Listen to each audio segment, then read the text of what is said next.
Okay, so the transfer portal, it's starting to heat up, and you're seeing kids enter the transfer portal from all over the country. You've seen DJ Graham, Marcus Hicks hit the portal from Oklahoma, and now the question is, what exactly could Oklahoma go after?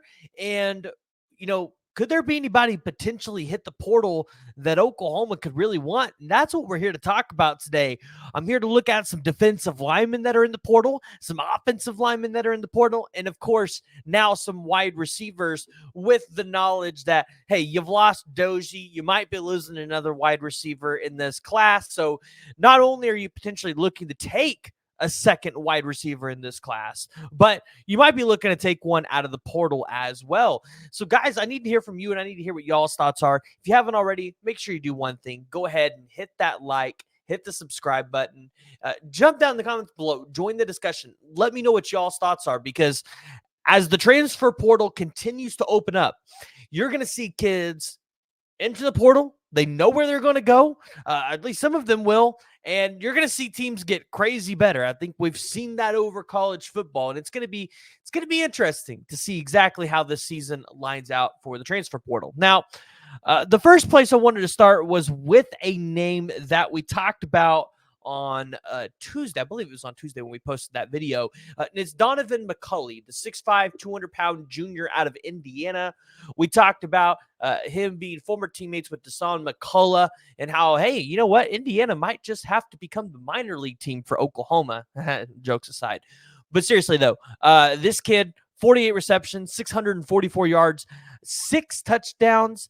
His longest catch was 69 yards. So you look at him and go, okay, like this could be a guy that could be a deep threat for you. And with not knowing what Andrell Anthony's injury and how he's going to recover from it, you might be able to look at potentially taking a little bit more depth there, especially since I expect there to be some wide receiver portals for Oklahoma.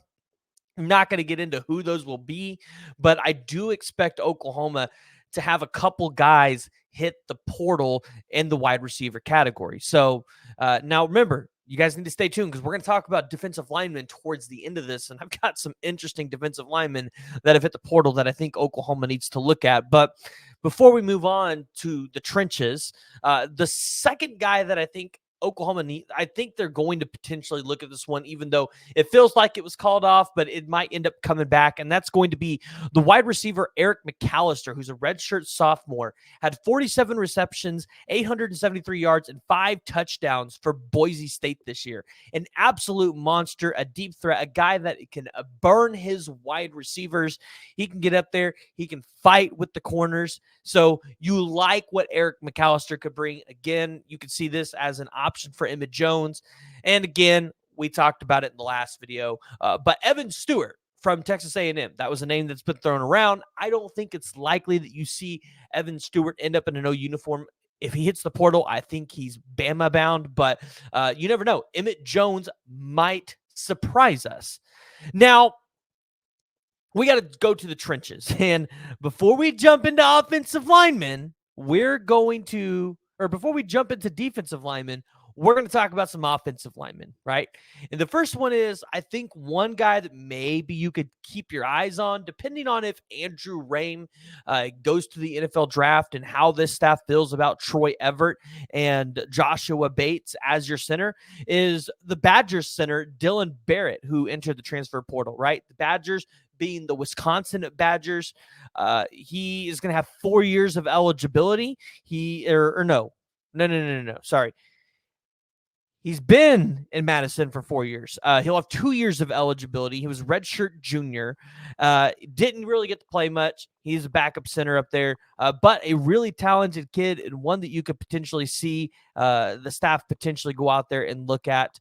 Another one that I was looking at was Grant Brigham. He is transferring out of Kentucky. 4-star offensive tackle, 6'6", 302-pound offensive tackle.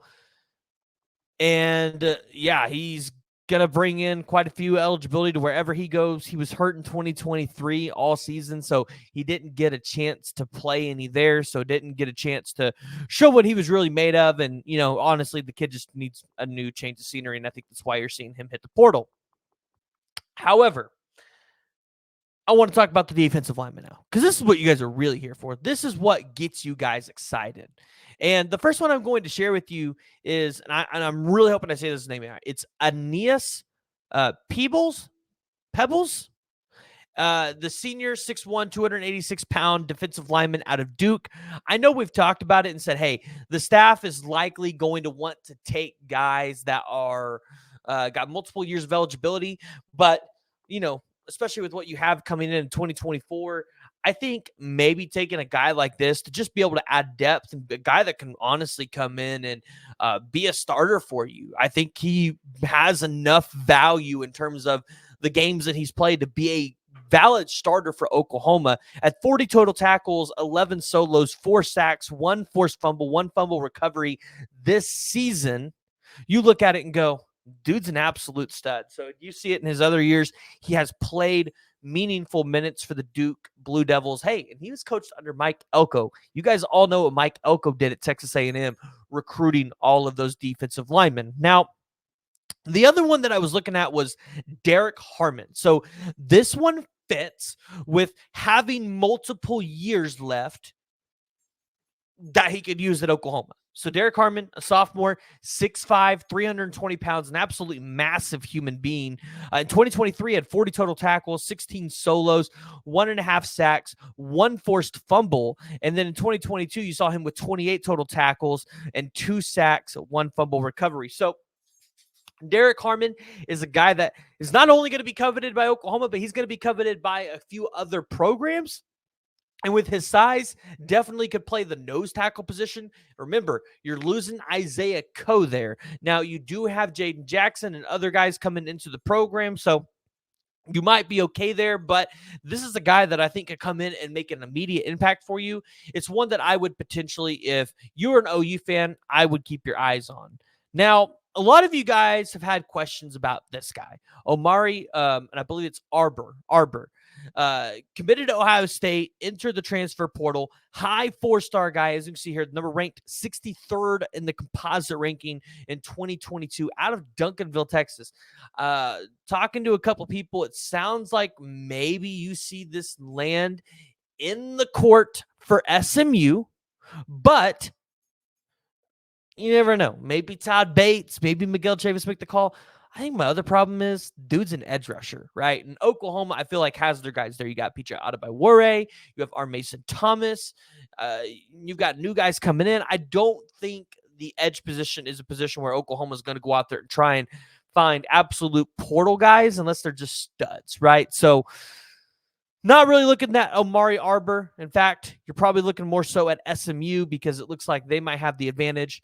And then, of course, other guys that, hey, they aren't in the portal yet, but if you're an Oklahoma fan, you're potentially waiting for their names to drop.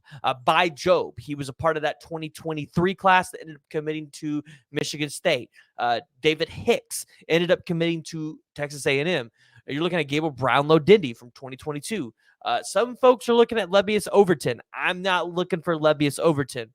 And, of course, a lot of these Texas A&M names, they're only going to be popular if Mike Elko does not retain Elijah Robinson. So if Elijah Robinson ends up at the Florida Gators, because the Florida Gators are going to be looking for a defensive line coach or something of that nature, that's, I think, the point when you see open season on the defensive line for Texas A&M and the transfer portal. So, guys, I want to hear from you. I want to hear what y'all's thoughts are. So if you haven't already, make sure you're jumping down in the comments below, hitting that subscribe button, and joining the discussion. I want to hear from you guys on your thoughts around the transfer portal, who you want Oklahoma to go out there and get, and maybe, hey, do you guys have any names for anybody that you think might hit the transfer portal from Oklahoma?